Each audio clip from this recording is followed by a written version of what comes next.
Hello friend, मैं आनंद राज। आप लोग भी देखिए, आज हम मैथ पैडागोजी का बहुत इंपॉर्टेंट क्वेश्चन लेके आए। देखिए, आपका जो सीटेट का एग्जाम होगा दिसंबर से स्टार्ट होने वाला, ज़्यादा दिन नहीं बचा हुआ है। तो देखिए, बहुत इंपॉर्टेंट आपका 30 क्वेश्चन हम मैथ पैडागोजी के करेंगे। आप लोग जरूर देखिएगा, समझे, बहुत अच्छा समझ आएगा, समझे। तो चलिए हम स्टार्ट करते हैं। देखिए, क्वेश्चन आपका है, आपका पहला क्वेश्चन है कि एक गणित के अध्यापक ने विद्यार्थियों से एक टेनेग्राम में दिए गए सभी आयत को पहचानने के लिए कहा। समझे, उपरोक्त क्रियाकलाप विद्यार्थियों का वेन हेले के अनुसार दिए गए ज्यामितीय तर्क के अनुसार किस स्तर पर आकलन करने के लिए उपयुक्त है। देखिए, एक चीज़ आपको बताते हैं, वेन हिले का ज्यामितीय चिंतन का सिद्धांत आप पढ़िएगा तो उसमें सबसे पहले बताया, एक स्तर बताया था, समझे, बताया हुआ था जिसमें आपका लेवल 0, समझे, लेवल 0 को हम बोलते हैं आपका दृश्यीकरण या मानसिक निरूपण बोलते हैं।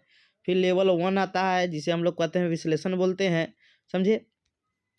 फिर दूसरा जो आपका आता है उसे हम लोग बोलते हैं अनौपचारिक, या इसी को हम संबंध बोलते हैं, संबंध परक बोलते हैं। अनौपचारिक, इसे बोलते हैं अनौपचारिक, अनौपचारिक या संबंध बोलते हैं, समझे। फिर उसके बाद औपचारिक दिया था, तब फिर दृढ़ता दिया था, समझे। ऐसे आपको पता होना चाहिए ये चीज़ कि सबसे पहले आपका मानसिक निरूपण या दृश्यीकरण था, उसके बाद विश्लेषण था, फिर उसके बाद क्या था आपका अनौपचारिक, या इसी को संबंध परक भी बोलते हैं, रिलेशन स्थापित करा। सबको बताएंगे, समझा देंगे, आपका एग्जाम में ये आता है, समझे। उसके बाद आपका औपचारिक था, समझे, और लास्ट आपका क्या था, आपका दृढ़ता था, समझे। इसमें बच्चा प्रूफ वगैरह करने लगता है, समझ गए। अब देखिए, मानसिक निरूपण में क्या होता है, बच्चा ये जानने लगता है इस लेवल में, स्तर में, कि 3 चीज़ से घिरा हुआ क्षेत्र होगा उसे त्रिभुज कहेंगे, 4 चीज़ से घिरा हुआ क्षेत्र होगा उसे आयत भी कह सकता है, वर्ग भी कह सकता है, समचतुर्भुज भी कह सकता है, समानांतर चतुर्भुज भी कह सकता है, क्योंकि उसको सिर्फ पता है भुजा के आधार पर, दिखावट या बनावट के आधार पर वो चीज़ पहचानता है। उसको आयत और वर्ग दे दीजिएगा तो बोलिएगा दोनों में क्या अंतर है, तो नहीं पता है, दोनों को वर्ग या आयत ही कहेगा, क्योंकि उसको गुण नहीं पता है। विश्लेषण में बच्चा का गुण पता रहता है कि आयत का चारों भुजा बराबर वर्ग का चारों भुजा बराबर होता है, आयत का आपका चारों भुजा बराबर नहीं होता है, आमने सामने की भुजा बराबर होती है, समझे।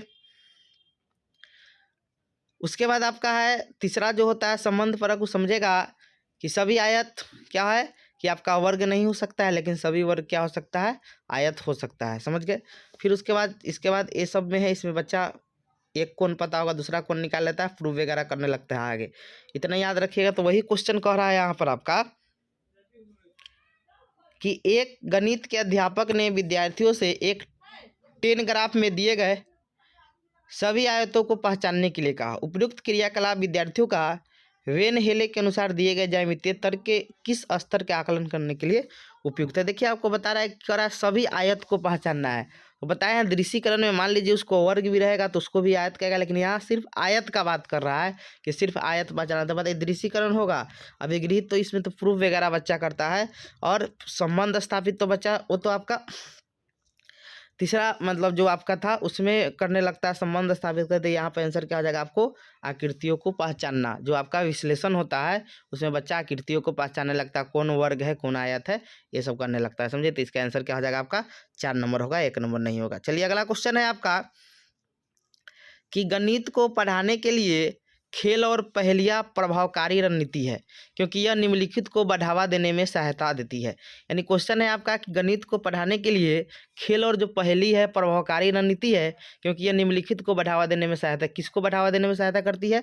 तो पहला है कार्यविधिक समझ, संकल्पनात्मक समझ, संकल्पनात्मक समझ, उपयोग आधारित समझ और तथ्यात्मक समझ। आपको पता है कि आप पहेली की जगह तो आपका कॉन्सेप्ट क्लियर होगा, आपका संकल्पनात्मक समझ आपका विकसित होगा, इसलिए इसका आंसर क्या हो जाएगा आपका, तो 2 नंबर हो जाएगा, समझे। इसका आंसर क्या हो जाएगा आपका, तो 2 नंबर हो जाएगा। संकल्पनात्मक समझ, इससे क्या होता है, बच्चा का बढ़ता है, समझ गए।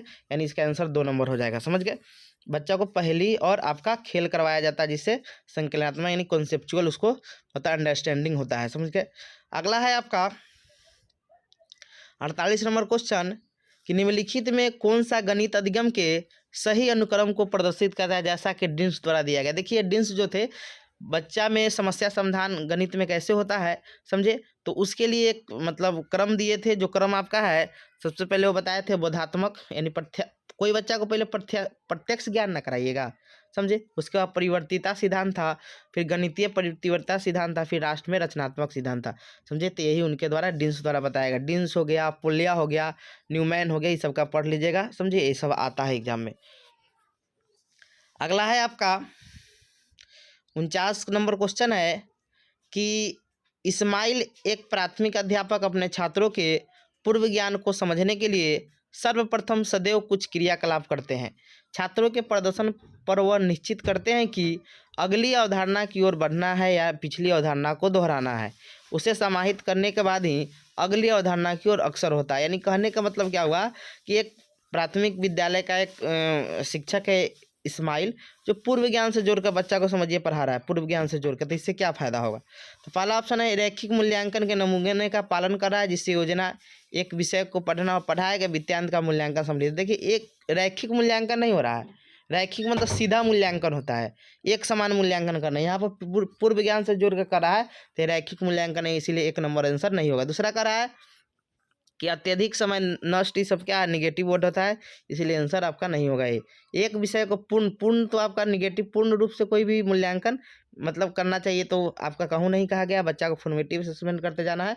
चौथा करा है कि एक चक्रीय मूल्यांकन के नमूने का पालन कर रहे हैं, जिसे मूल्यांकन के द्वारा जानकारी एकत्रित कर बच्चों के अधिगम वातावरण को सुधारना सम्मिलित है। बच्चा जो नहीं जानना है उसको सुधारे। चक्रीय मतलब घुमा, एक समान नहीं मूल्यांकन, कम को ज़्यादा, ये सब चीज़ें, यानी इसका आंसर 4 नंबर हो जाएगा, समझ गए। अगला क्वेश्चन है आपका 50 लिखा है कि अनीस ने अपने छात्रों को विभिन्न ज्यामितीय आकृतियों को वर्गीकृत करने के लिए एक समूह परियोजना दी है। इस परियोजना में विद्यार्थियों के प्रदर्शन का आकलन करने के लिए निम्नलिखित में से कौन सा आकलन तकनीक से, देखिए ये हो गया मापदंड आधारित हो गया कि बच्चा को उसी समय प्रदर्शन का बताना है कि तुमको कैगो सही हुआ, तुम्हारा कितना नंबर आया। तो इसमें हम रूबिक्स में करते हैं। किस में करते हैं हम? रूबिक्स जो होता है मापदंड आधारित क्या होता है? मूल्यांकन आकलन मतलब उपकरण है, समझ गए। तो इसका आंसर क्या हो जाएगा आपका? रूबिक्स हो जाएगा, समझे। पेपर पेंसिल पर अब हम लोग क्या करते हैं, जब एग्जाम लेते हैं तो पेपर पेंसिल परीक्षण होता है, चेकलिस्ट में होता है क्या क्या चीज़ दी है क्या नहीं दी, चेकलिस्ट होता है। संकल्पना मानचित्र का तो कुछ बात ही नहीं है। यानी 50 का आंसर क्या हो जाएगा आपका? 1 नंबर हो जाएगा। अगला क्वेश्चन है आपका 51 नंबर कि निम्नलिखित में से कौन सा कथन गणित पठचर्या में शाब्दिक समस्याओं के उद्देश्य का उपयुक्त वर्णन करता है? पहला ऑप्शन है इसमें विद्यार्थियों की भाषा क्षमता को परखने के लिए प्रयोग किया जाता है। दूसरा है गणितीय समस्या को हल करने हेतु किसी भी औपचारिक कलन विधि का परिचय कराने में सहायक होता है। तीसरा है गणित को स्कूल के बाहर के संसार से अधिक जोड़ती है। चौथा है सभी विद्यार्थियों द्वारा आसानी से हल किया जा सकता है। देखिए, बच्चा को शाब्दिक मतलब समस्या का उद्देश्य ये होता है कि बच्चा के गणित को स्कूल के बाहर संसार से जोड़ना है। जैसे मान लीजिए अब बच्चा को गुन्ना पढ़ा रहे हैं, तो बच्चा को बोलिएगा कि तुम्हारे घर में 4 आदमी है, 3 रोटी खाया था, बताओ कितना रोटी हुआ। तो ये सब शाब्दिक समस्या हो जिससे बच्चा बाहरी दुनिया से जोड़ पाया, समझे। मेन उद्देश्य ये है, यानी इसका आंसर 3 नंबर हो जाएगा, समझ गए। अगला है आपका क्वेश्चन कि अल्पवयस्क छोटे बच्चे के लिए निम्न में से कौन सी प्रक्रिया पूर्व संख्या संकल्पना का भाग है? यानी कह रहा है कि छोटे बच्चे के लिए पूर्व संख्या संकल्पना भाग है। तो पहला ऑप्शन है, यानी पूर्व में कैसे वो कर लेता है कोई चीज़। देखिए पहला ऑप्शन है, देखिए पच उल्टी गणना आपका बच्चा नहीं कर पाएगा, समझे। उल्टी गणना वो नहीं कर पाता है, समझे। और नहीं आपका वो ई कर पाएगा, सप्लाव मतलब स्किल पर गणना कर पाएगा, या आपका वो ना अथी वाला गणना कर पाएगा, गणना भी वो नहीं कर पाता है। क्योंकि यहाँ देखिए लिखा हुआ है कि अल्पवयस्क छोटे बच्चों के लिए निम्न में कौन सी प्रक्रिया पूर्व संख्या संकल्पना का भाग, यानी पूर्व में वो कर लेता है। तो सबसे पहले वो वर्गीकरण कर लेगा कोई चीज़ का, प्रतिमान कोई चीज़ का बना लेगा। एक अंकी संगति का मतलब होता है कि बच्चा एक क्रम में कोई चीज़ सीखता है। जैसे बच्चा हो गया जोड़ सीख रहा है, तो उसके बाद घटाव सीखेगा, ऐसा, समझे। तो ये सब वो बच्चा पहले ही से मतलब गांव में होता है ना कि 4 + 3 5, ये सब उसके दिमाग में बैठ जाता है। यानी 52 का 1 नंबर आंसर हो जाएगा, समझ गए। वर्गीकरण, प्रतिमान बनाना और एकांकी संगति। अगला क्वेश्चन है कि निम्नलिखित में कौन सी प्राथमिक स्तर पर गणित की पाठ्यपुस्तक की विशेषता नहीं होनी चाहिए? तो आपको पता है कि गणित कोई भी चीज़ को हम क्या करते हैं, सरल से कठिन प्रस्तुत करते हैं, जटिल से सरल नहीं करते। यही आपका क्या हो गया, उल्टा दिया हुआ है, समझे। तो अवधारणा का उच्च कक्षा से संबंध होना चाहिए, एकदम सही है। अवधारणा का प्रस्तुतिकरण पदानुक्रम रीति से होना चाहिए, यानी क्रम में क्रम होना चाहिए। और अवधारणा का प्रतिनिधित्व जहाँ तक संभव प्रासंगिक होना चाहिए, समझे, ऑथेंटिक होना चाहिए, समझे। बच्चा को वातावरण से जोड़ के प्रस्तुत करना चाहिए, ये सब इसका गुण होता है। तो इसीलिए इसका आंसर क्या हो जाएगा आपका, तो 3 नंबर हो गया, समझ गए। अगला क्वेश्चन है आपका 54 नंबर कि हस्त कौशल सामग्री मैनिपुलेटिव का उपयोग प्राथमिक स्तर पर गणित के शिक्षण अधिगम का अभिन्न अंग है, क्योंकि यह प्राथमिक परिचर्या में अन्य विषयों के साथ संबंध बनाने में सहायता करता है। वार्षिक निरीक्षण तो कुछ है नहीं, तो निगेटिव वर्ड होता है, प्राप्तांक की बात हो रहा है, समझे। और यहाँ पर बोला है कि अवस्था, इसलिए उनका समय बचता, बचाने वाला ही तो कुछ है नहीं, इसीलिए गलत हो गया। हाँ, यह शिक्षार्थियों गणितीय अवधारणा को समझने में सहायता करता है, एकदम बिल्कुल सही ऑप्शन है कि गणित की क्या करता है कि जो शिक्षार्थियों की गणितीय अवधारणा होता है उसको मतलब समझने में सहायता करता है। जो आपका हस्त कौशल सामग्री, हाथ से जो बना हुआ कोई भी, जैसे मान लीजिए एग्जाम्पल के तौर पर आप त्रिभुज बना के ले गए, समझे, शंकु बना के ले गए, ये सब चीजें, समझे। यानी आपका आंसर क्या हो जाएगा, 3 नंबर हो जाएगा। अगला क्वेश्चन है 55 कि 56 + 38 कक्षा 2 के छात्र को जामा योग का प्रश्न निम्न तरीके से दिया गया, तो उसने किया 84 लिख दिया, जो क्या है, गलत है। एक चिंतनशील गणितीय अध्यापक के नाते छात्र की इस उत्तर पर आप क्या प्रतिक्रिया देंगे। तो देखिए, ऐसा जहाँ भी होता स्थानीय मान का उसका कॉन्सेप्ट क्लियर नहीं है, सिंपल समझिएगा।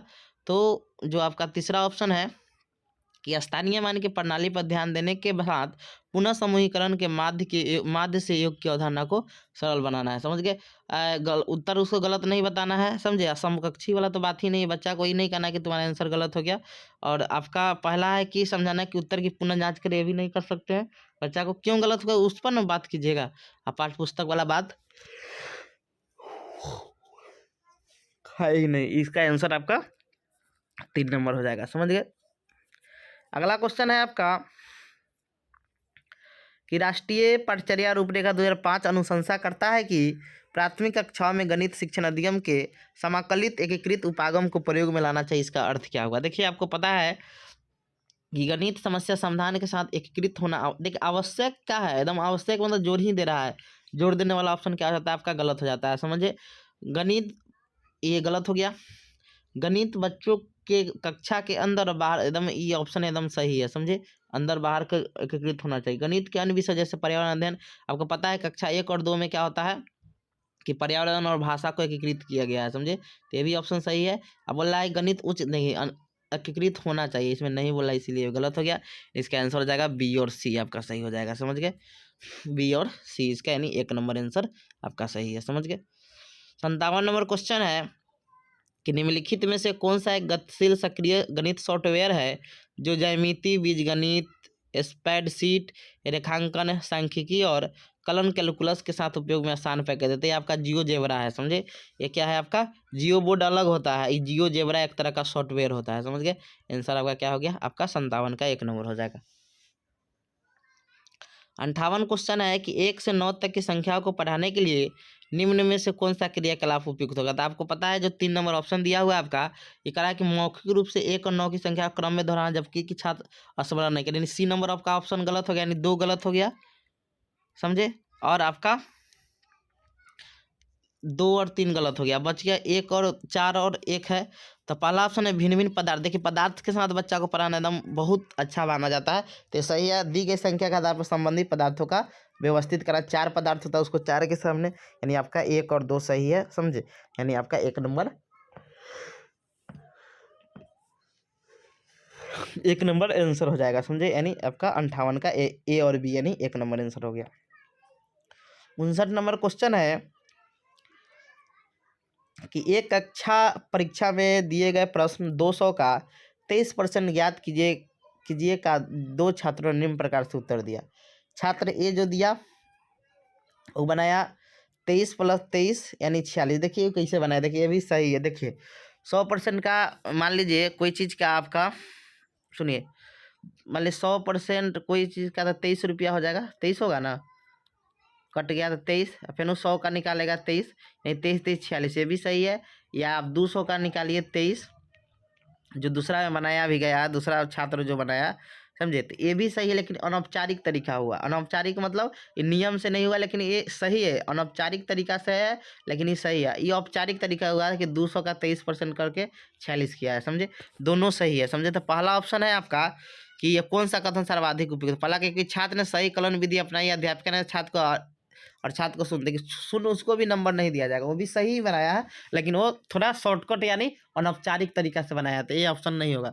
दूसरा कह रहा है कि अनौपचारिक कलन विधि या गणित के प्रश्न को हल करना का अभिन्न अंग है। देखिए जो सॉरी ऊपर है कि अध्यापिका दोनों को पूरे अंक देती है क्योंकि उन्होंने स्वयं की कलन विधि से प्रश्न को करने का प्रयास किया। औपचारिक और अनौपचारिक कलन विधियाँ गणित के प्रश्न का एकदम सही बात है, एकदम सही बात कहा गया है कि आप, लेकिन मेंस आप समझिए क्वेश्चन को क्या कर रहा है, आंसर आपका आ जाएगा, समझे। यानी 2 नंबर एकदम सही है। तीसरा कह रहा है कि अध्यापिका छात्र को शून्य अंक देती है, ये को कैसे शून्य अंक दे देगी, वो भी सही बनाया है, समझे। ये भी गलत हो जाएगा। अध्यापिका दोनों को स्वीकार करती है, लेकिन निर्देश आप नहीं दीजिएगा उससे बचने के लिए, समझे।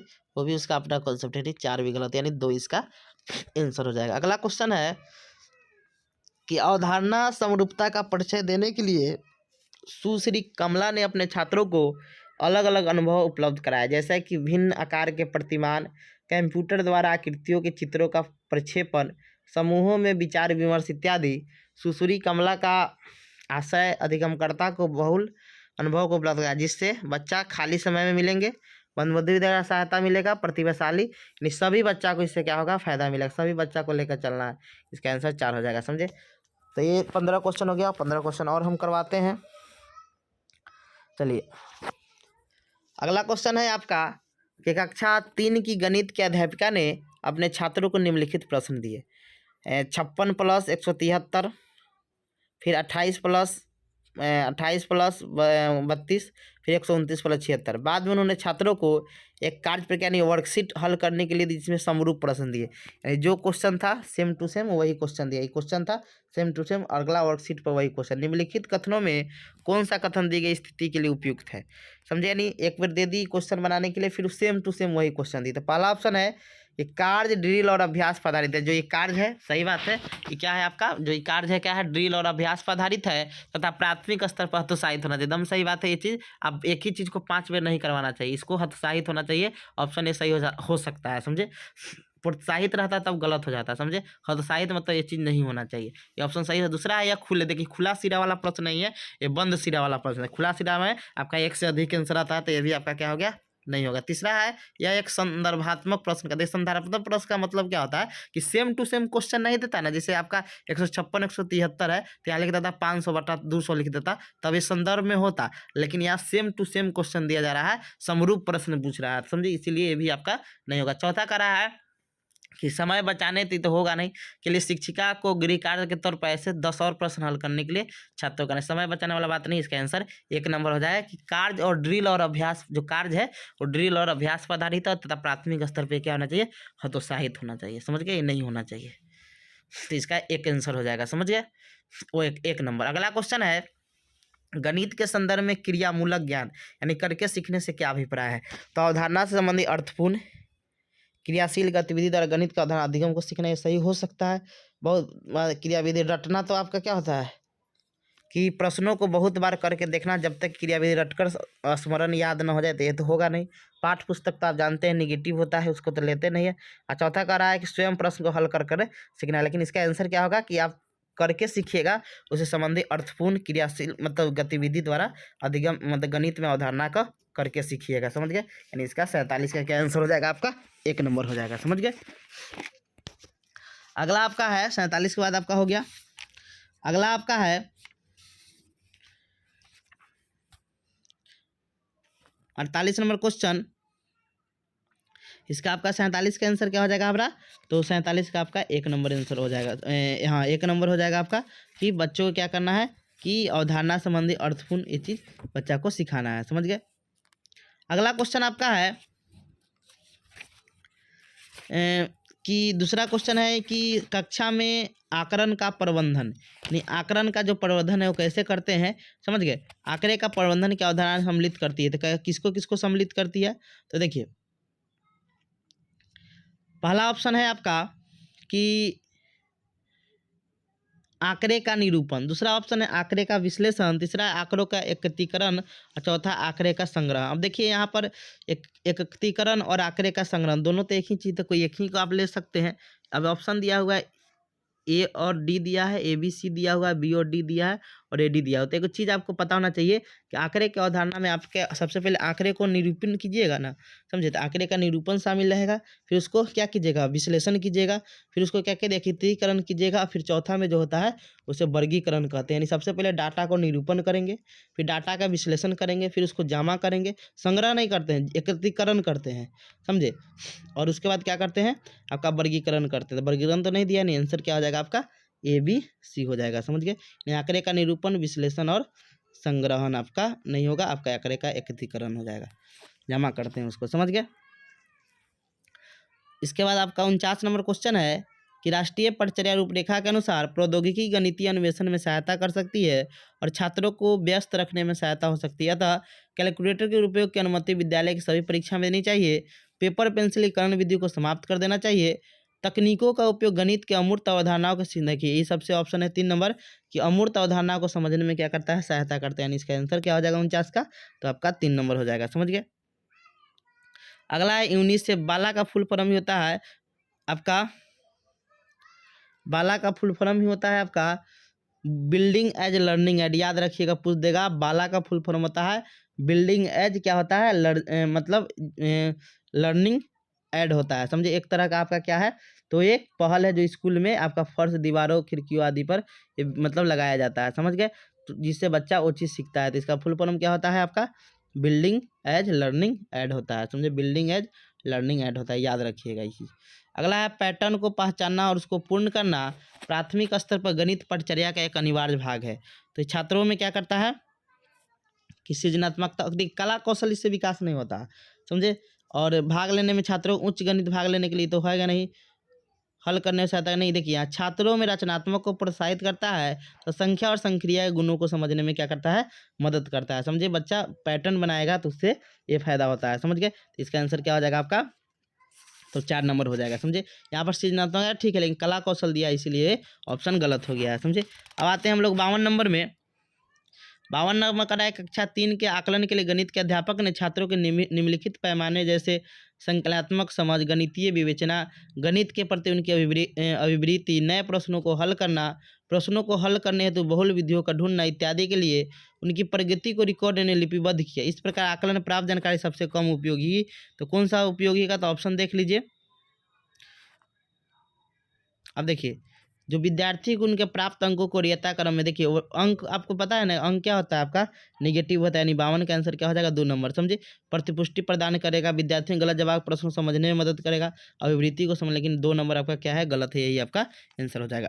अगला क्वेश्चन है कि एक बच्चा कहता है कि 1/2 1/3 से छोटा है, क्योंकि 2 और 3 से छोटा है, समझे। तो इस गलत धारणा भ्रांति को निवारण हेतु इनमें कौन सा तकनीक सबसे कम मददगार होगी, तो सबसे कम मददगार को नहीं, तो आपको पता है कि अथी नहीं करना है, समझे। तो पहला बच्चों को व्याख्या देना है कि भिन्न हर बड़े का क्या, बच्चों को व्याख्या देना कि भिन्न में हर की संख्या के बड़े होने का अर्थ भिन्न का छोटा होना होता है, समझे। दूसरा आपका है कि वास्तविक जीवन वाला तो होगा ही, बच्चा को वास्तविक जीवन से विभिन्न उदाहरण से पेपर फोल्डिंग करवाएंगे और दोनों भिन्न को चित्र, यानी बच्चा को व्याख्या नहीं करना है कि छोटा होता है बड़ा होता है, समझे। ये चीज़ आपका क्या है, आपका गलत है। जिसे यहाँ कह रहा है, जिसे ऑप्शन देखिए कह रहा है आपका कि से समझिए कि बच्चों को व्याख्या तो देना नहीं है, व्याख्या तो निगेटिव वर्ड होता है कि भिन्नों में हर की संख्या जो होती है ना, बड़े होने से बोने होने का अर्थ है भिन्न छोटा होना, समझे, ऐसा बात नहीं है, समझे। अब मान लीजिए कोई भिन्न होगा 3/2 है, समझ गए, मतलब कोई दूसरा से आप तुलना कीजिएगा, समझे। तो अब मान लीजिए 5/1 दिया हुआ, तो क्या ये छोटा हो गया, समझे, छोटा नहीं हुआ, ये बड़ा हो गया। तो कहने का मतलब ये नहीं होगा, समझे, इसीलिए आंसर क्या हो जाएगा आपको 1 नंबर 53 का 1 नंबर हो जाएगा। अगला है, देखिए ह्यूरिस्को का अर्थ होता है स्वतः शोध का मतलब होता है कि मतलब खोज करना, समझे, ह्यूरिस्टिक विधि से ही बना हुआ है, जिसका अर्थ क्या होता है, खोज करना होता है, समझ गए। अगला है कि सुश्री जेनी कक्षा 2 के अध्यापिका ने अपने छात्रों से पूछा कि यदि आपके पास 3 इकाई और आपके 2 इकाई इनमें से निकालनी है तो शेष संख्या क्या बचेगा, यानी 3 इकाई में से आपको मतलब 30 में से 3 इकाई निकाल लिया तो कितना बचा आपका 27 बचेगा। तो इस पर एक छात्र ने उत्तर दिया, इसका उत्तर 0 होगा। इस त्रुटि के संशोधन के लिए सुश्री जेनी को सर्वप्रथम क्या करना चाहिए, तो सबसे अच्छा है क्रियाशील और स्थानीय मान को सुदृढ़ करना चाहिए। सब चीज़ में इसमें स्थानीय मान ही आता है आपका, बच्चा का स्थानीय मान आपको ठीक करना है, समझ गए। अगला है निम्न में कौन सा समय का मापक का कौशल। देखिए समय आपका घड़ी से भी देख सकते हैं, समझे, लेकिन आप रात में तारे की स्थिति से आपका समय का पता नहीं चलता है, समझे। आप सूर्य से लगाया जाता है, सूर्य दिन में उगता है, रात में नहीं उगता है। तारे की स्थिति का अनुमान से आप नहीं देख सकते हैं। समय मापने के अलग अलग इकाई में संबंध स्थापित करके निकाल सकते हैं, एक घटना का अवधि ज्ञात करके निकाल सकते हैं, लेकिन तारे की स्थिति से अनुमान नहीं लगा। हाँ, सूर्य की अथी से लगा सकते हैं, लेकिन तारा सूर्य भी है, लेकिन रात में वो नहीं उगता, इसलिए 56 का 4 नंबर हो जाएगा। हस्तकौशल सामग्री या प्रतिमान, स्थिर चित्र, लिखित संकेत, मौखिक लिखित भाषा, वास्तविक संसार की स्थितियाँ या संदर्भ में ऐसे 5 तरीके जो प्रदर्शित, ये आपका गणितीय क्या है, आपका विचार है। ये सब क्या है आपका, इसको हम लोग गणितीय विचार कहते हैं, समझे। इसको हम क्या कहते हैं, गणितीय विचार कहते हैं, समझ गए। ये सब ठोस वस्तु हो गया, ये सब क्या हो गया, गणितीय विचार हो गया, समझे। अगला है 58 नंबर की, प्राथमिक स्तर पर गणित पहलुओं को हल करना आवश्यक होता है। क्यों हल करते हैं, तो कक्षा में ये तो पहचानना है, नहीं मनोरंजित करना है, नहीं आपका आंसर हो जाएगा समस्या समाधान को कौशल क्या करना है, ये प्रोत्साहित करना है, समझ गए। 9वां है कि वेन हिले के ज्यामितीय विवेचन के सिद्धांत के प्रतिमान के अनुसार निम्न में से कौन सा स्तर विश्लेषण स्तर का उदाहरण है। तो विश्लेषण स्तर मतलब आपका इसमें बोलेगा कि गुण जानेगा, समझे। तो कह रहा है कि सीमा जानती है कि एक समद्विबाहु त्रिभुज की 2 बराबर भुजा या 2 बराबर कोण होता है। एकदम सही बात है, समद्विबाहु के क्या होता है, 2 बराबर भुजा होता है, 2 बराबर कोण होता है, गुण उसका बता दिया। अगला है सीमा एक त्रिभुज के रूप में आकृति की पहचान करती है। जो देखिए ये आपका किसका हो गया, दृश्यीकरण का गुण हो गया, समझे, ये दृश्यीकरण का हो जाएगा, ये आपका हो सकता है विश्लेषण का। अगला है सीमा जानती है कि एक समद्विबाहु त्रिभुज सममित होता है, इसलिए आधार कोण बराबर होंगे। ये आपका चल गया आपका चौथा में, जो वो बताता है गुण नहीं हुआ, आधार कोण यानी सममित है तो इसका आधार कोण भी समान है, जो आपका औपचारिक था। सीमा मानती है कि सभी समद्विबाहु त्रिभुज, लेकिन ये क्या रिलेशन स्थापित कर रहा है, यानी ये आपका क्या संबंध परक में चल जाएगा, इसलिए इसका आंसर क्या हो जाएगा आपका 1 नंबर हो जाएगा। 59 का आंसर क्या हो गया आपका, तो 1 नंबर हो गया, समझ गए। 59 का आंसर क्या हो जाएगा आपका, तो 1 नंबर हो जाएगा, समझ गए। अगला लास्ट क्वेश्चन है कि एक कक्षा में निम्नलिखित कथनों में कौन सा गणित अधिगम में लैंगिक पक्षपात का सूचक है। गणित की पाठ्यपुस्तकों में महिला गणितज्ञों की सफलता का उल्लेख किया जाना महत्वपूर्ण है। उसके बाद है कि गणित अधिगम के लिए लड़की और लड़कों को एक समान अवसर दिया जाना चाहिए। तीसरा है गणित में उच्चतर शिक्षा के लिए लड़कों लड़के दोनों के लिए समान अवसर मिलना चाहिए। अगला है कि लड़कों में गणित की सफलता के साथ उसको सामर्थ्य को दिया जाता है, जबकि लड़कियों को उसके प्रयास को नहीं। ये चीज़ नहीं है, दोनों में क्षमता नहीं होता है लड़का में सीखने का, इसलिए इसका 4 हो जाएगा। दोनों बराबर है सीखने का, इसलिए इसका आंसर क्या हो जाएगा आपका 60 का 4 नंबर हो जाएगा। तो इतना है, फिर आगे हम करवा देंगे, समझ गए। Thank you.